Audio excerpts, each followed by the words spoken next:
What is happening, y'all? Cowboy here, and welcome to my pre-Sunbreak build recap for Monster Hunter Rise. Now in this video, I wanted to go through all of my current builds, basically everything that I'm bringing with me into Rise.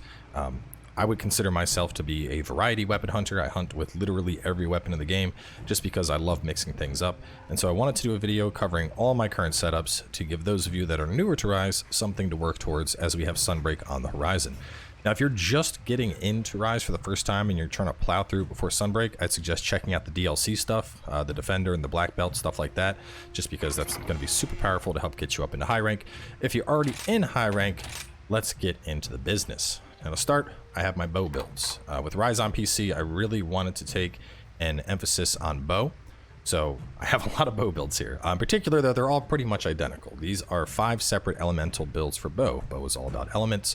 As you can see, across these 5 builds, the only thing changing is literally the elemental attack. Every single one of these builds is going to have 5 elemental attack, 5 constitution, 3 wex, 3 stamina surge, 3 rapid up, 3 flinch free, 2 reload speed, and then bow charge plus. Now the flinch free is just something extra that I happen to have on my necklace, so you don't need to worry about that. But in general, I would consider this to be a near perfect bow setup. The only other thing I could do would be trying to fit in more attack power, but we have literally pushed these to the limit. These are all really fun to play. The great thing I like about the Rampage bow is that you can obviously customize it, make it look like whatever you want. But besides that, I will say the Ibushi bow for Dragon is... they're basically like even. The Rampage bow and the Ibushi bow are very, very similar. In particular, though, just to take a look at the Rampage bow, we are going attack boost, our element, firing rapid, power coating, exhaust coating, and then arc shot is whatever you want. Besides this, I do have one pierce bow setup, which changes very, very minorly. We go from the Vike braces to the Eurototos braces just to pick up some of that pierce up, and then we lose a point of reload speed, which with bows isn't really an issue to begin with. But this is identical to the other bow. This is basically identical to the dragon bow, except that I have pierce as opposed to rapid. So moving on from there, the sticky light bowgun setup. And this is kind of a general all-rounder sticky light bowgun. I like working in particular with the Sinister Shadow Bolt. This is the one from Magnamalo. In particular, we got a pretty good variety here. We can fall back on our pierce if we really need it, but the primary boosts of this build are the sticky, throwing out some cluster bombs, and then of course the slicing ammo. This thing can toss out slicing ammo very, very fast. So I have a lot of fun with this. It's just a good all-around kind of physical light bowgun. I think with Seragios returning in Sunbreak, we might get like a really nice rapid fire slicing light bowgun, which I would certainly mess around with. Big fan of that. But otherwise, this is just like a good all-rounder. Taking a look at our setup in particular, attack boost is up at 6. Even though Wex isn't going to help the explosives, it will help our slicing, so we pick up 3 points in Wex. Of course, spare shot and artillery. Ammo up is going to be nice. Reload speed at 3, recoil down at 3, steadiness at 2, and then the rest of this is just kind of some extra utility stuff. But this is just a general all-around solid light bowgun setup. Now getting a little more dedicated, we have the heavy bowgun. In this case, I go for Rajang's Rage. This thing is dedicated just to doing stickies. So normal effect 2, sticky effect, brutal strike. And that's it. This is going to look to put as much damage as possible into the stickies. We have Wirebug Whisperer, so we can get that counter charge up and make sure we are constantly able to pump out level 3s nice and easily. Attack boost all the way up at 7, spare shot at 3, artillery at 3, ammo up, reload speed, recoil down, and then steadiness, of course. So very straightforward. This is all about just charging and blowing out those sticky shots. Briefly, I want to talk switch skills. I know a couple people are like, hey, what about the switch skills? I'm not going to bother going through these because we're going to be able to change these on the fly in Sunbreak, so I'm not all that worried about like, hey, you have to use this particular switch skill. No, just use what you want. Moving on from there, let's go to the dual blades. Now, the dual blade setups are going to vary very slightly depending on the element. For the most part, they're all going to have, well, actually, they all will have a Kaiser Crown, a Anjanath Coil, and then the Ingot Greaves. But across them, the chest and the gloves are going to change depending on a particular set. For the most part, Valstrax braces are going to be your go-to. For the Despot's Blitz, you're going to want Sinister because you want to pick up that handicraft. And then for Fire, you're going to want Kaiser because you want to pick up the 2-piece of the Teostra's Blessing just to help, it gives you an extra fire boost. The way the math works out, it's better. But so these are all pretty much in line with, I believe, the meta builds. The main gist here is we're aiming to just get as close to 100% crit as possible, and then, you know, obviously max our element as well as max our damage out. So attack boost 7, crit eye 7, dragon attack 5, crit boost 3, wex 3, stun resist 3, and wire bug whisper 3 are just some personal preferences, but to be honest, there's not much else I could do. I mean, I guess I could shove in an extra point of critical element, but it's not really that good in base. Maybe it'll be better in Sunbreak. As for Thunder, we go for Mail and the Sinister Gauntlets. That's going to allow us to work up to Handicraft 3. And in this case, the Handicraft 3 is just going to get us a little bit higher. As you can see, it gives us just that tiny little pinch of white sharpness, which of course is going to be very good. So then we have Speed Sharpening and Protective Polish to help maintain that on the Thunder set. The Water set, on the other hand, the Water set, we also have Protective Polish. This one, I don't believe we do. Yeah, the Dragons, we don't need a Protective Polish because the Red Knot has just like a near infinite amount of white. But Protective Polish over on these, Protective Polish on these. The Fire ones, we don't have the Protective Polish. I don't think I have anything for stun on this. Let me check. Yeah, so with this one, I'm not all that worried about sharpening. We have a pretty healthy amount of blue that we can work with, so it's not going to be a huge concern. As for the water, once again, just barely pushing our way into white, getting that modifier. And then, of course, going to the ice dual blades. These, we push ourselves up into blue. So we are going to want to run the Protective Polish setup over on the ice blades, Protective Polish along with speed sharpening there. But otherwise, it's all the same. You know, as you can see, attack boost, crit eye, element, whatever it is. In this case, ice attack, crit boost, weakness exploit. It's going to be it for pretty much just across the board on dual blades. Now, as for Sword and Shield, you could also do elemental setups. Personally, because I already did that on both dual blades and bow, I didn't want to do it for Sword and Shield as well. Sword and Shield, I have just a pretty fun set all around. This is just based around the High Ninja Sword. So I punch myself up into blue with some handicraft, and then we aim to just kind of maximize our potential with that. So one of the nice things about the High Ninja Sword is, of course, it has 100% affinity built in, so we can focus more on utility and raw damage. So we have attack boost up at 7, crit boost at 3, Master's Touch at 3, meaning I'm not going to be losing any sharpness when I swing the sword, of course. Stamina Thief at 3, Stun Resist 3, Speed Sharp 3, Wire Bug Whisperer 3, and then some points in Handicraft.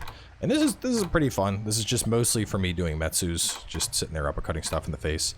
Pretty straightforward. This definitely deviates from the meta a little bit, but it's a really fun build to play with for when I want to pull out Sword and Shield. Moving on to Insect Glade. This is one that I'm hoping to play more with come Sunbreak, or excuse me, come Sunbreak. I'm getting Sunbreak and Rise. I was gonna say Sunrise, but with Sunbreak and the being able to yeet our little bug again, as well as just some of the more mobility options we're getting, I think IG is going to be a lot of fun to play once again. This is pretty straightforward here. You know, we're going attack boost 7, crit eye 6, critical boost 3, protective polish 3, speed sharpening 3, stun resist 3. I only have Wex 2 on this. I prefer to actually go more critical eye as opposed to Wex, because I tend to play a little bit sloppy with Insect Glade. I do a lot of air stuff, and I know that's not ideal. I know you're supposed to, you know, maximize your damage on the ground, but I like just high flying on the monster. So going for the 70% base affinity, I feel that works a little bit better than relying entirely on Wex, because Wex isn't going to work all that well if you're doing a lot of air stuff. So pretty fun set all around there. As for the longsword, I work with the Phantom Mirage. Pretty solid setup there. Crit eye 6, attack boost 4, crit boost 3, Wex 3, protective polish, quick sheath, stun resist, speed sharpening, and then I got some free meal in there as well. I'm not a huge longsword player, but it does, I mean, this thing will put out insane amounts of damage. Super, super good. Moving on to greatsword. This is kind of the actual setup I have on the greatsword is, well, actually no, this is, back. I was gonna say, this is kind of your general all around for damage. Kaiser, Vike, Kaiser, Anjanath, and get the greatsword, of course, we need to bring in the Anjanath because we want to have the focus. So attack boost 7, crit eye up at 5, crit boost 3, Wex 3, focus 3, stun resist 3, speed sharpening 3. That gets us nearly at 100% when you consider the addition from Wex. Works out quite well. Moving on to Swax, this thing is almost pure damage, but we pick up a little bit on the Sinister Gauntlets. And in particular, you notice I work a lot with the Rampage weapons. I don't know.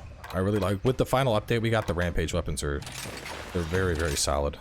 And I get to make it look like this, the GOAT. So attack boost, non-elemental boost, affinity surge. Let me see. The Swax, I also do the Rampage. Let's see, sharpness type, non-elemental boost, and then I go for exhaust file. There's a good chance we are going to see power switch axe make a big resurgence in Sunbreak, just because the main downside of power is how long it takes to charge.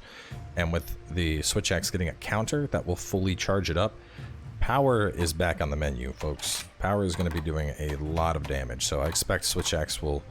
I mean, I played it a ton back on the Switch, and then I kind of stepped away from it a little bit on PC. But switch axe is fantastic in Rise. In my opinion, it's the most fun switch axe has ever been. So attack boost 4, crit boost 3, wex 3, protective polish, and the speed sharpening, of course, with this setup. Switch axe chews through stamina so damn quick, or sharpness. Because I have exhaust, I fit in some stamina thief there, and then I'm a big fan of rapid morph on the switch axe. Of course, the 2 points of handicraft, and I'm a big fan of the 1 point of earplug. When you're doing your zero-sum discharge, you get level 4 earplugs.